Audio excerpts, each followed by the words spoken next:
অফিসে একটা জরুরি কাজের মাঝে এমন একটা ইমেল এলো যা দেখে মেজাজটাই খারাপ হয়ে গেল, কিংবা ধরুন ডেডলাইনের চাপে মাথা একদম ব্ল্যাঙ্ক। যদি এই ঘটনাগুলো আপনার সাথে প্রায়ই ঘটে, তাহলে আজকের আলোচনাটা আপনার দারুণ কাজে আসতে চলেছে। চলুন আজ জেনে নেওয়া যাক কিভাবে বিজ্ঞানকে কাজে লাগিয়ে মাত্র কয়েক মিনিটে মনকে শান্ত করে ফেলা যায়।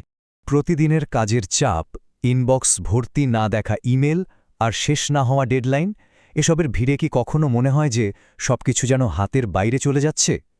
যদি উত্তরটা হ্যাঁ হয়, তাহলে বিশ্বাস করুন, আপনি একা নন। আর সবচেয়ে ভালো খবর হলো, এর সমাধানও কিন্তু আপনার হাতেই আছে। আসল কথাটা কি জানেন? সমস্যাটা কিন্তু ওই বাজে ইমেল বা বসের বকুনিতে নয়। আসল খেলাটা হয় আমাদের মনের ভেতরে। মানে বাইরের যে কোনো ঘটনা একটা আগুনের স্ফুলিঙ্গের মতো, কিন্তু আমাদের ভেতরের প্রতিক্রিয়াটাই ঠিক করে দেয় স্ফুলিঙ্গটা কি ওখানেই নিভে যাবে নাকি দাবানল হয়ে সব পুড়িয়ে দেবে। আর ওই ভেতরের আগুন নেভানোর জন্য আমাদের সবচেয়ে বড় অস্ত্র হলো একটা শান্ত মন। চলুন আজ আমরা এমন কিছু সহজ কিন্তু দারুণ শক্তিশালী কৌশল শিখে নিই, যা আপনাকে যে কোনো পরিস্থিতিতে মাথা ঠান্ডা রাখতে সাহায্য করবে। চলুন একটা গল্প দিয়ে শুরু করা যাক। ধরুন সকাল সকাল অফিসে এসে কফির কাপে প্রথম চুমুকটা দিয়েছেন। ঠিক সেই মুহূর্তে ফোনে একটা ইমেলের নোটিফিকেশন এলো, আর সেটা খুলতেই এমন কিছু দেখলেন যে আপনার পুরো দিনটা এক মুহূর্তে নষ্ট করে দেওয়ার জন্য যথেষ্ট। কি করবেন তখন? হতে পারে কোনো ক্লায়েন্ট খুব বাজে ভাষায় কিছু লিখেছে, বা কোনো কাজে হঠাৎ করে বড় একটা ক্ষতি হয়ে গেছে। সাথে সাথে বুকের ভেতরটা ধক করে ওঠে, তাই না? রাগ, ভয় আর হতাশায় মনে হয় যেন মাথার ভেতরে একটা ঝড় শুরু হয়ে গেছে। কিন্তু মজার ব্যাপার হলো, বিজ্ঞান বলছে যে কোনো আবেগের মানে রাগ, ভয় বা দুঃখের রাসায়নিক প্রভাব আমাদের শরীরে মাত্র 90 সেকেন্ড থাকে। হ্যাঁ, ঠিকই শুনেছেন, মাত্র 90 সেকেন্ড। তার মানে ওই যে মাথার ভেতরের ঝড়টা, ওটার আয়ু কিন্তু মাত্র 1.5 মিনিট। তাহলে ওই মুহূর্তে কাজটা কি? খুবই সোজা। ওই 90 সেকেন্ডে কিচ্ছু করবেন না, কোনো রিপ্লাই দেবেন না, কোনো সিদ্ধান্তও নেবেন না। শুধু চুপচাপ গভীরভাবে শ্বাস নিন, আর এই ঝড়টা থেমে যাওয়ার জন্য অপেক্ষা করুন। এই ছোট্ট একটা বিরতি আপনাকে এমন একটা ভুল করা থেকে বাঁচিয়ে দেবে, যা নিয়ে হয়তো পরে সারা জীবন আফসোস করতে হতো। আচ্ছা, সকালের ধাপটাটা তো সামলানো গেল, কিন্তু দিনের গল্প তো এখানেই শেষ নয়। দুপুর গড়িয়েছে, ডেডলাইনের চাপ বাড়ছে, মনে হচ্ছে যেন মাথায় একসাথে 100টা ট্যাব খোলা, কিন্তু কোনোটাই ঠিকমতো কাজ করছে না, ফোকাসটাই হারিয়ে গেছে। এই সময়ে ফোকাস ফিরিয়ে আনার জন্য আমাদের হাতে আছে আরেকটা দারুণ অস্ত্র, বক্স ব্রিথিং। আর এটা কোনো সাধারণ কৌশল নয়। নেভি সিলের মতো স্পেশাল ফোর্স যুদ্ধের ময়দানে নিজেদের শান্ত রাখতে এই পদ্ধতি ব্যবহার করে। ভাবা যায়? পদ্ধতিটা একদম সহজ। চলুন একসাথেই চেষ্টা করে দেখি কেমন। প্রথমে 4 সেকেন্ড ধরে শ্বাস নিন, এবার 4 সেকেন্ড ধরে রাখুন, তারপর 4 সেকেন্ড ধরে ধীরে ধীরে ছাড়ুন, আর শেষে 4 সেকেন্ডের জন্য একটু থামুন। ব্যাস, 1 মিনিটে এটা মাত্র 5 বার করলেই হবে। যখনই আমরা বক্স ব্রিদিং করি, সাথে সাথে আমাদের শরীরে একটা দারুণ পরিবর্তন আসে। হার্টবিট কমে আসে, স্ট্রেস হরমোন কর্টিসলের লেভেলও কমে যায়, আর আমাদের ব্রেন প্যানিক মোড থেকে বেরিয়ে থিঙ্কিং মোডে চলে আসে। মানে হুট করে প্রতিক্রিয়া দেখানোর বদলে আমরা ঠান্ডা মাথায় চিন্তা করার সুযোগ পাই। এবার আসা যাক বিকেলের গল্পে। একটানা কম্পিউটারের স্ক্রিনের দিকে তাকিয়ে থেকে চোখ জ্বলছে, মেজাজ খিটখিটে হয়ে আছে, আর মনোযোগ তো প্রায় শূন্য। এই অনুভূতিটা আমাদের সবার খুব পরিচিত, তাই না? এর পেছনেও কিন্তু সায়েন্স আছে।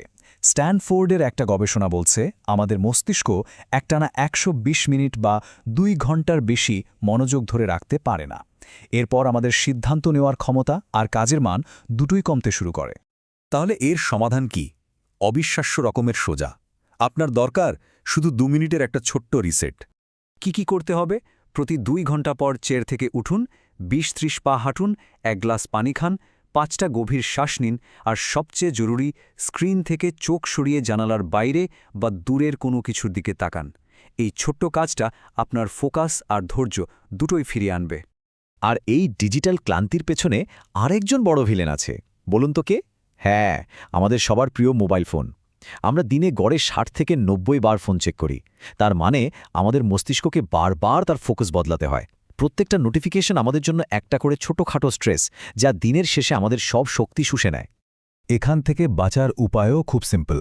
এর নাম ফোন পজ রুল। কাজের সময় অন্তত আধ ঘন্টার জন্যে ফোনের নোটিফিকেশন বন্ধ করে দিন, আর মেসেজের উত্তরগুলো একসাথে দিন, বারে বারে নয়। দেখবেন মানসিক ক্লান্তি অনেকটাই কমে গেছে। আচ্ছা, অফিসের কাজ তো শেষ হলো, কিন্তু বাড়ি ফেরার পর মনের ভেতরের অফিসটা কি আসলেই বন্ধ হয়? পরের দিনের কাজের চিন্তা, নানা রকম উদ্বেগ, এইসব কি শান্তিতে ঘুমাতেও দেয় না? এমনটা হয় কারণ আমাদের মস্তিষ্ক সব অসমাপ্ত কাজগুলোকে মনে রাখার চেষ্টা করে। এর সমাধান হল কগনিটিভ আনলোডিং। নামটা একটু কঠিন শোনালেও কাজটা খুবই সহজ। ঘুমানোর আগে আপনার মাথায় যত চিন্তা, ভয় আর কালকের কাজের লিস্ট ঘুরছে সব একটা কাগজে লিখে ফেলুন। যখনই আপনি সব লিখে ফেলবেন, আপনার মস্তিষ্ক একটা সিগন্যাল পাবে যে সব তথ্য এখন নিরাপদে লেখা আছে, এখন সে আরাম করতে পারে। কিন্তু যদি মাঝরাতে হঠাৎ ঘুম ভেঙে যায় আর মাথায় হাজারটা চিন্তা ঘুরতে থাকে, তখনও কি কিছু করার আছে? হ্যাঁ, আছে। এই কৌশলটার নাম 5-5-5 গ্রাউন্ডিং। আপনার চারপাশে এমন 5টি জিনিস খুঁজুন যা আপনি দেখতে পাচ্ছেন। 5টি আলাদা শব্দ শোনার চেষ্টা করুন আর 5টি জিনিস অনুভব করুন যা আপনার শরীরকে স্পর্শ করে আছে। এই কাজটা ম্যাজিকের মতো কাজ করে, কারণ দুশ্চিন্তা সবসময় ভবিষ্যৎ নিয়ে হয়, আর এই কৌশলটা আপনার মনকে বর্তমান সময়ে একটা নোঙরের মতো আটকে ফেলে। তাহলে পুরো ব্যাপারটা কি দাঁড়ালো? শান্ত থাকাটা কোনো জাদুকরী ক্ষমতা নয়, এটা একটা স্কিল। ঠিক যেমন আমরা সাইকেল চালানো বা সাঁতার কাটা শিখি, অনুশীলনের মাধ্যমে যে কেউই এই দক্ষতা অর্জন করতে পারে।